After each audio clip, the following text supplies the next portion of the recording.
Partenza dalla 4 del 6 serie dei metri 400 femminili, maschili scusate. D'Agostino, Saccotat, Paisan, Asa e Bellini.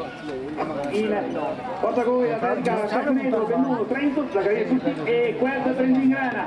Premiamo anche le migliori prestazioni femminili alla premiazione Elisa Danei, Eleonora Bellanda e Irene Baldessari. Grazie. Ma l'applauso intanto sono per i nostri quattrocentisti. D'Agostino, Saccotat, Paisan, Asa, Bellini. Ed è forse